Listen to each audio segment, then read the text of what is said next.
ના, આજના જેવા 5 દિવસના પ્રોગ્રામ નતા. 5 દિવસના સમજ્યા ને તમે? ડીજે, પછી દાંડિયા રાસ, મહેંદી, બોલો તો ખરા, બીજા હું હોઈશ?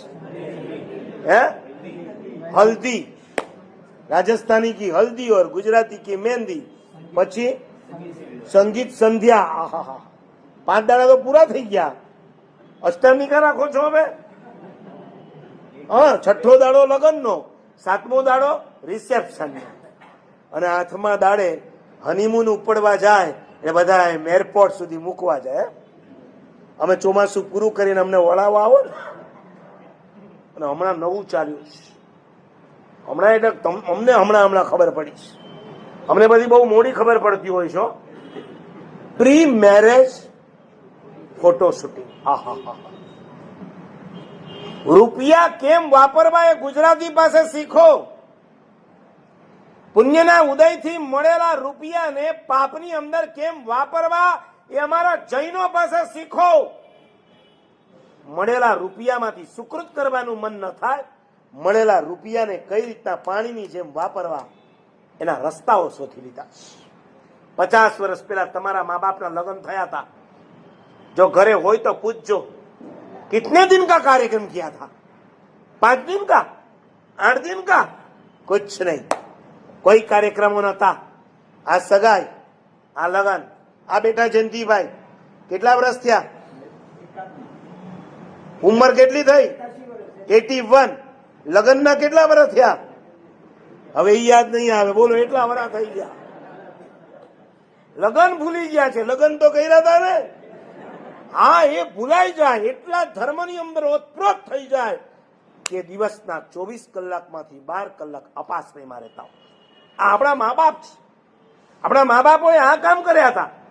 આવા ધંધાઓ નતા કર્યા. પ્રી મેરેજ ફોટો શૂટિંગ, અને એમાંય કેવા નખરા હોય. હું અમદાવાદની અંદર એક કામ માટે નીકળ્યો, વિહાર કરીને સાઈબાગ જવા, અને વચ્ચે હઠીસિંહની વાડી આવી. જોઈ છે હઠીસિંહની વાડી? 52 જિનાલય હરકોર શેઠાણીએ બનાવેલું. આખા અમદાવાદનું 52 જિનાલય પહેલું, જ્યાં ભગવાન ધર્મનાથના બેસણા છે. રસ્તામાં મંદિર આવે એટલે ઈચ્છા થાય કે આપણે તીર્થના દર્શન કરી આવું. અંદર જઈ બહાર આવ્યું. 12 કીર્તિ સ્તંભ છે. ભગવાન મહાવીરની પ્રતિમા છે. સરસ યલો કલર જેસલમેરી પથ્થરમાં બનાવેલું બહુ વિશાળ કીર્તિ સ્તંભ છે. હું જેવો દાદરા ઉતરતો હતો, કીર્તિ સ્તંભ તરફ મારી નજર ગઈ કે ચલો ત્યાં પણ દર્શન કરું, અને ત્યાં મારું માથું ચકરાય. પ્રદક્ષિણાનો જે પાછળનો ભાગ હોય ને, દેરાસર, એની પાછળનો ભાગ, ત્યાં એક છોકરો ને એક છોકરી જાત જાતના નખરાઓ કરતા હતા, અને નીચે એક ફોટોગ્રાફર એને શૂટ કરતો. મને ખબર નહીં તમારા આવા બધા નખરાઓ હોય, એટલે મને થયું કે આ બેને પણ 2 ધોલ મારી આવું, અને એના ફોટા ઉતારે છે એને પણ 2 ધોલ મારી આવું. મારી સાથે 2 યુવાન હતા. મેં ये क्या कर रहे हैं? क्यों इसे कोई रोकता नहीं है? જે બેડરૂમમાં કરાય એ ધંધા અહીંયા કરે. એકબીજાને ગળે વળગવાનું, એકબીજાના હાથ પકડીને ચોટીને ઉભા રહેવાનું. આ શું દેરાસરની અંદર શોભી રહ્યું છે? કોઈ સિક્યોરિટી કેમ કોઈ બોલતું નથી? મને કે મહારાજ સાહેબ, આ બેના આજકાલમાં મેરેજ હોવા જોઈએ. મેરેજ તો અહીંયા હું કરે છે? મને કે ये प्री मैरिज फोटो शूटिंग चल रहा. ओहो हो, અચ્છા, એટલે ફોટોગ્રાફર એ લોકો જ લઈ આવ્યા છે? કે હા સાહેબ, આ કોઈ અજાણ્યો માણસ ફોટા નથી પાડતો, એ લોકોએ જ ગોઠવેલું છે. મને થયું મારું ચાલે ને તો અત્યારે એ બંનેને દેરાસરના કઠેડા પરથી ધક્કો મારીને નીચે પાડું. સાલા જૈન થઈને શરમ નથી આવતી? જે મંદિરમાં ગયા પછી અમે એમ કહીએ છીએ, બહેનોએ પણ પોતાના મસ્તક ઓઢીને રાખવા જોઈએ. તમારા એક અંગ ઉપાંગ કે અંગોપાંગના પ્રદર્શન ન થવા જોઈએ. અને એ દેરાસરના પ્રદક્ષિણા પથ ઉપર તમે આ ધંધા કરી રહ્યા છો. કોઈ ટ્રસ્ટી, કોઈ સિક્યોરિટી, કોઈ આવનારા જનારા શ્રાવક કોઈ માથું નથી મારતા. એ ફોડે. આપણે શું? દરેકના લોહી ઠંડા પડી ગયા છે. મને એમ લાગે છે કે હતા એક ચંદ્રશેખર મહારાજ, જે ભર સભામાં બોલી શકતા હતા. ચંદ્રશેખર મહારાજ ગયા પછી જાણે વિરોધ પણ એમની સાથે ચાલ્યો ગયો છે. એ કાળની અંદર યુવાનો એવા હતા, એ વિરોધ કરી શકતા હતા.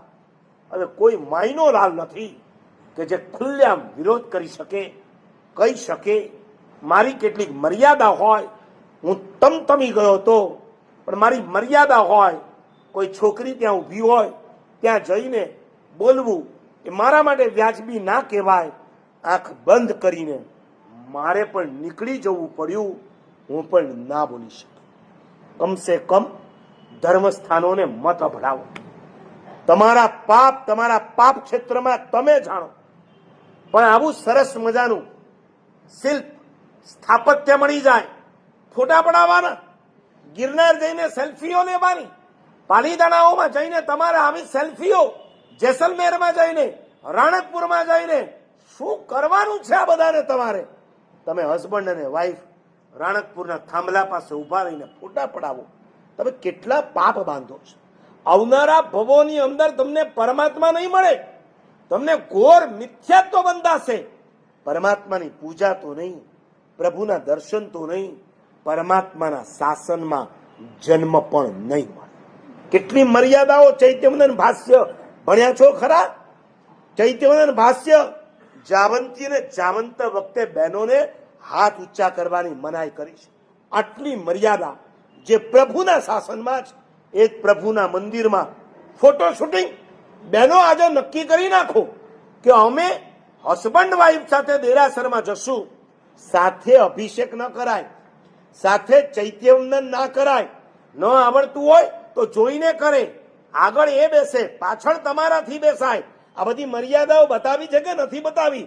કેમ જમણે પુરુષ, ડાબે સ્ત્રી, આ બધું છે કે નથી? જો ના હોત તો શા માટે આપણા દેરાસરોની અંદર આવી વ્યવસ્થાઓ કરી હોત? આ બધી વ્યવસ્થા એટલા માટે જ દેરાસરમાં ગયા પછી કોઈ તમારો હસબન્ડ નથી, કોઈ તમારી વાઈફ નથી, તમે શ્રાવક છો અને એ શ્રાવિકા છે. હા, કોકની શ્રાવિકાની સાથે તમે અભિષેક કરવા જાઓ ખરા? ના જાઓ. ભાઈઓની લાઈન પહેલા હોય, બહેનોની લાઈન પછી હોય. ભાઈઓ પહેલા કરે, વચ્ચે બહુ જ બહેનો વધી ગયા હોય તો ભાઈઓને સ્ટોપ કરો અને પછી બહેનો અભિષેક કરે. આ મર્યાદાઓ છે. મંદિરની મર્યાદાઓ તૂટતી જાય છે. સાથે સાથિયા કરવાના. કરો છો કે નથી કરતા?